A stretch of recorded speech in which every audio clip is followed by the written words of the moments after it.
Now, in this lecture, we will be discussing about the organic coatings. In the organic coatings, we will be discussing about the most important type of organic coating, paints.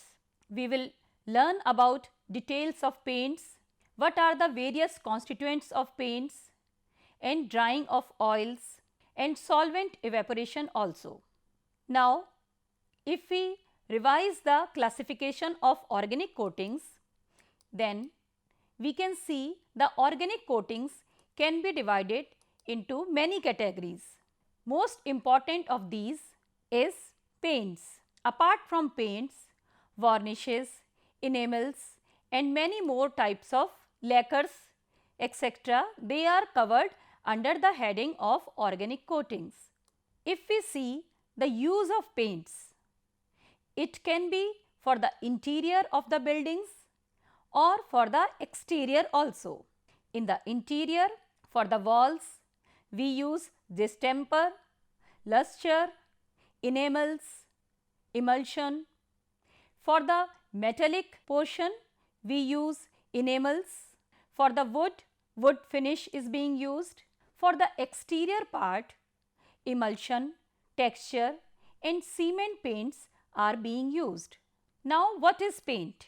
Paint is mechanical dispersion mixture of one or more pigments in a vehicle, which is again a new term.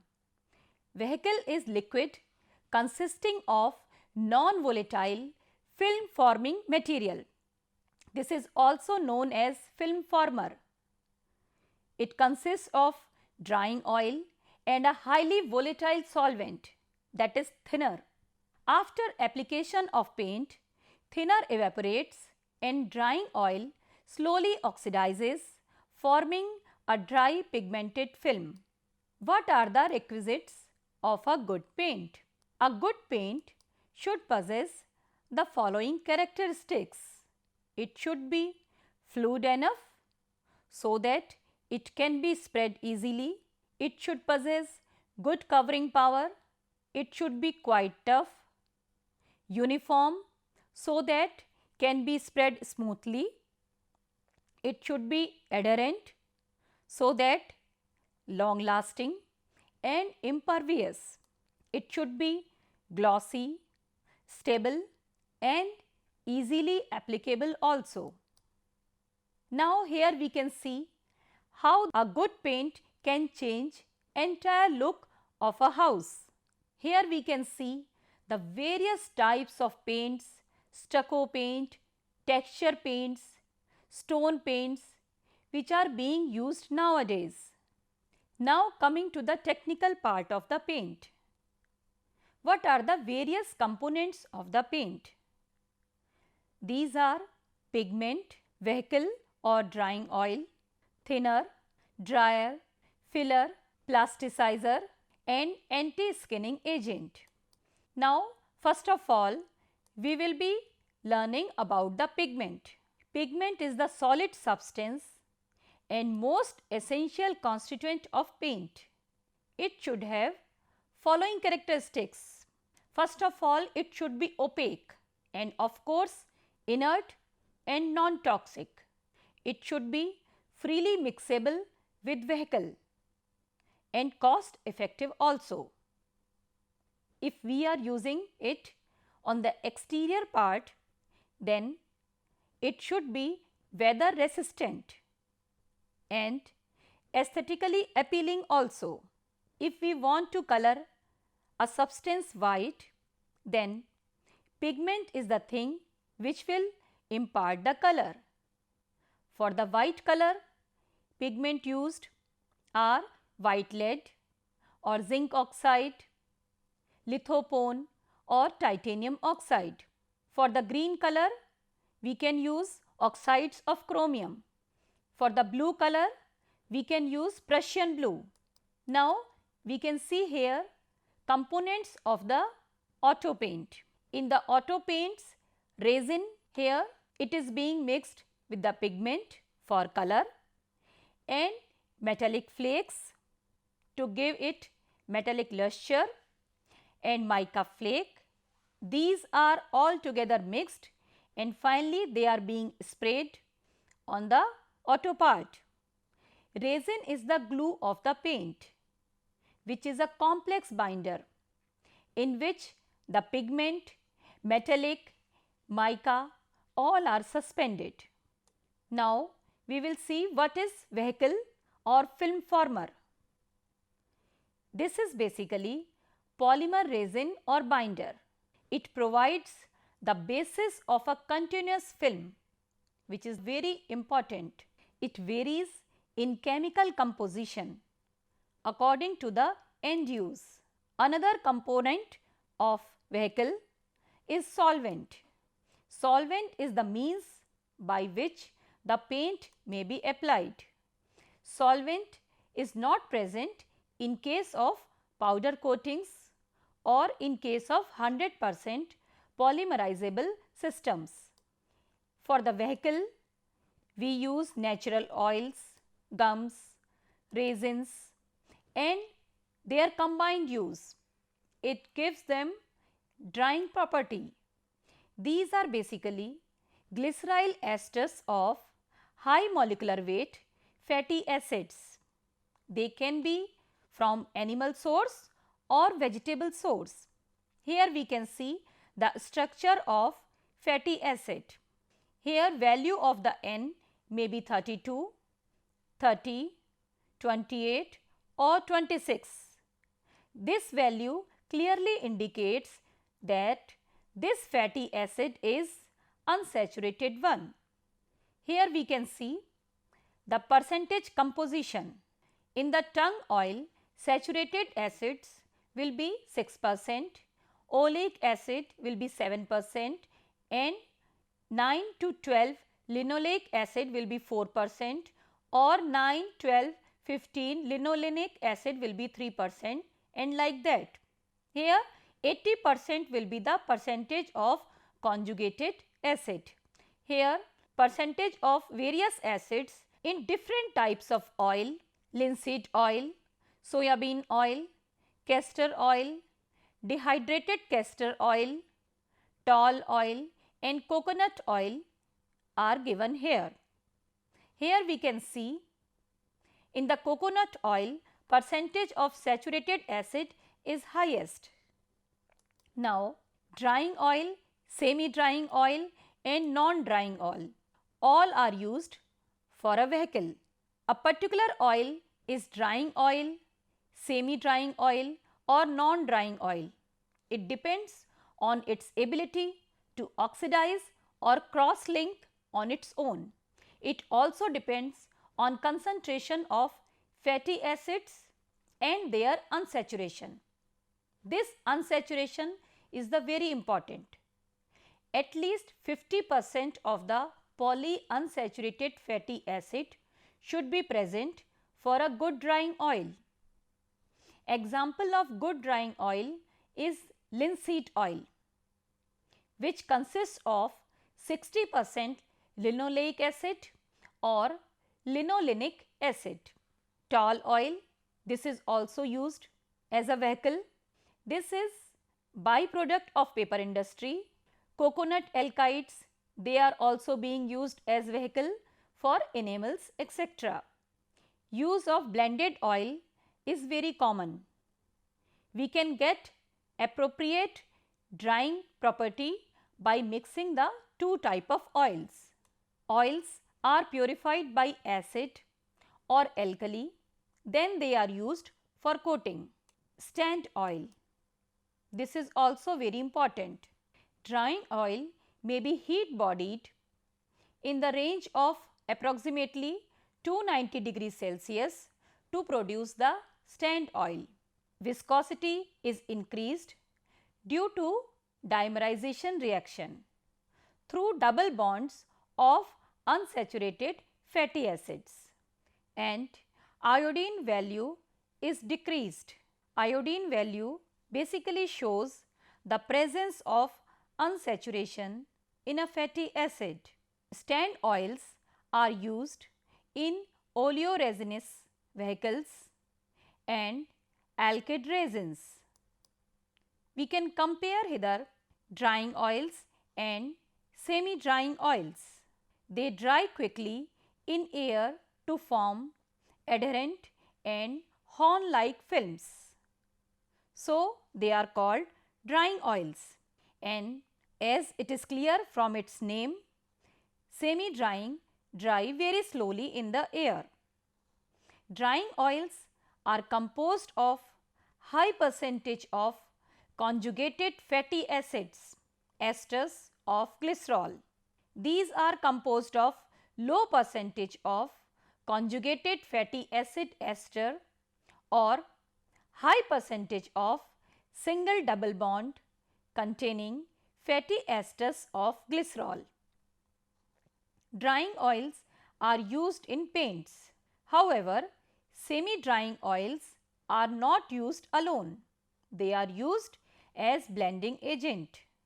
Linseed oil, tung oil, perilla oil, these are the examples of drying oil. For the semi-drying, soya bean oil, rosin oil, fish oil, they fall in this category.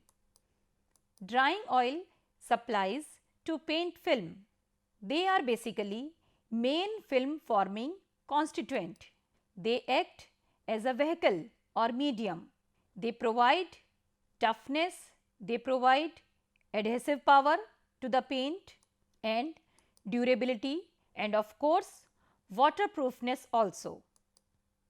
Reactions in drying of oils.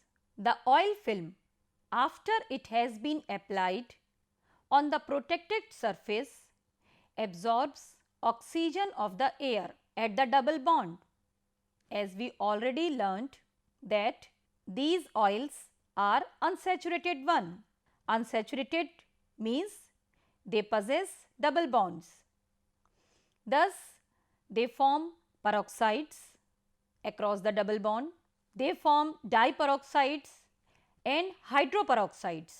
Then they isomerize, polymerize and condense together to form a characteristic tough, coherent, hard, elastic, insoluble, infusible, highly cross-linked, structured macromolecular film. Here we can see the reaction. Here we can see the conjugated double bond here and here, here also. So many conjugated double bonds are present. In the presence of air, it will be, here we can see they are being polymerized, peroxides and hydroperoxides are being formed, and we are finally getting a highly cross-linked structure. We can further understand the drying of a paint film. This is the base material. Now, wet paint film means oil together with pigment. Then in the presence of extender, dryer and thinner, they are all being applied on the surface of base material.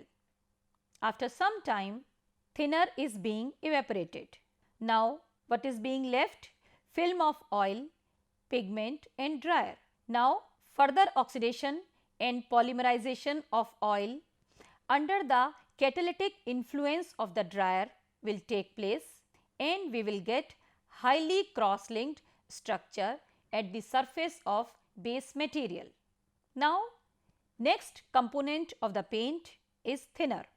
They reduce the viscosity of the paint to the suitable consistency so that it can be easily handled and applied on the surface.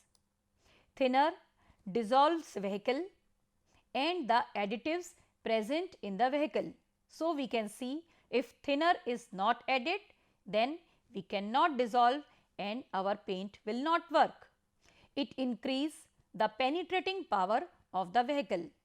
It also increases the elasticity of the paint film. It helps in drying of the paint film as they evaporate. Common thinners which are being used in the paints are turpentine oil. They are produced by the distillation of resinous exudation of some kind of pine trees. Mineral spirits From petroleum also we can recover the turpentine oil. Benzene, this is also being used as thinner.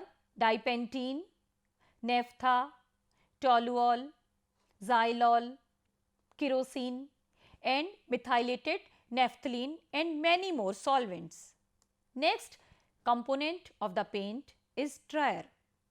Dryer are basically oxygen carrier catalyst. They accelerate the drying of the oil film through oxidation, polymerization and condensation. Thus, their main function is to improve the drying quality of the oil film. The most effective dryers are resinates, linoleates, tungstates and naphthalinates of cobalt, manganese, lead and zinc. So, we can see here many transition metals are being used. Cobalt, resinates or linoleates, they are very efficient of all and they act as surface dryers. Lead substances are bottom dryers and manganese substances are thorough dryers. Now, presence of too much of dryer tends to produce hard and brittle film. So, quality of our paint will be affected. Next constituent of paint is extender or filler. These are basically coarse particle inorganic matter. They are low refractive index materials, generally of white color. They are added to reduce the cost, to provide negligible covering power to the paint. They help to reduce the cracking of dry paint film and sometimes help to keep the pigments in suspension. They are used for a wide range of purposes including opacity, to facilitate sanding, for example in primer coats. Extenders serve to fill voids in the film. They increase random arrangement of pigment particles. They act as carrier for the pigment color. So, you can see how much important these fillers are. Plasticizers. They are sometimes incorporated in the paint to provide elasticity to the film. Since they provide elasticity, so they minimize cracking of the film. Common plasticizers used are tricrysyl phosphate, triphenyl phosphate, tributyl phthalates, diamyl phthalate and dibutyl tartrate. Anti-skinning agents. They are also added sometimes to some paints with the object of preventing gelling and skinning of the paint film. Important anti-skinning agents are polyhydroxyphenol. Now, we can see the contribution of major paint components to final paint properties. Here we can see vehicle or film former. This is the major contributor as far as the convenience of application of a paint is concerned. Pigment, this plays minor role, and solvent, this also plays major role as vehicle plays.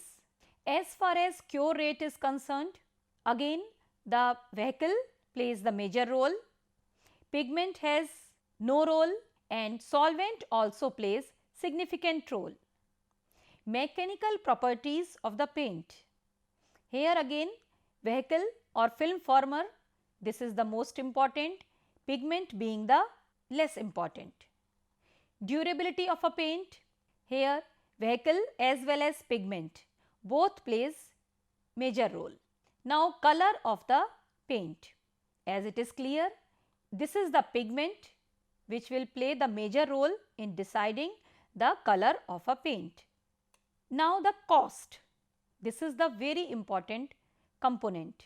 Here, film former and pigment both are the major contributor as far as cost is concerned. Solvent evaporation from coating. This is very important as viscosity of the solvent, thickness of the coating and its application method.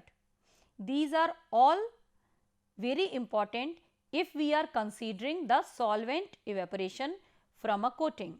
Initially, it depends on vapor pressure of the solvent, but once the paint has been applied, after some time when polymer film is being formed, evaporation depends on diffusion, flashpoint of the solvent. This is also very important if we are considering the manufacture, transport, handling, storage and use of solvent products, as it deals with the safety of the solvent. Now, what is the flash point? Flash point is the lowest temperature at which a liquid in contact of air can be ignited by spark or flame. So, this basically decides the inflammability of a solvent. If flash point is low, that solvent will easily catch fire. So, it will not be safe to transport or to store or to handle. Formulation of paints. Manufacture of paints depends upon proper composition of paint to meet the specific requirement. Now, if we want to apply paint on the surface of building, then purpose is different, and if we want to coat surface of a metal, then purpose is different. So, depending upon the purpose, composition will be affected. These requirements basically are hiding power. Basic purpose of a coating is to hide a substance, to cover it properly. Then of course, to impart color. So, it should be color fast, weather resistant also, and for proper application method, it should be consistent. These requirements are met by proper choice of pigments, vehicles and extenders by the paint formulator. Most important concept for a modern paint formulator is pigment volume concentration. Here we can see, depending upon the composition, proportion of resin, metallic and pigment, type of paint is being changed. PVC, which is the concentration by volume of the pigments, is expressed as a percentage of the total volume of non-volatile constituents of the paint. As we know, non-volatile volume in a paint is the sum of the volumes of pigment and non-volatile vehicle. Therefore, PVC can be expressed mathematically as volume of pigment in paint divided by total volume of non-volatile constituents of the paint. Here we can see total volume of non-volatile constituent means pigment plus non-volatile vehicle. Now we will learn about importance of PVC. PVC largely controls factors such as gloss, washability, adhesion and durability of a paint. Thus, if PVC is increased, gloss will be decreased. Therefore, paint will become flat. Increase in PVC, the relative quantity of binder will be decreased. Therefore, adhesive power and durability of a paint film will also be decreased. Here we can see high quality paint and cheaper quality paint.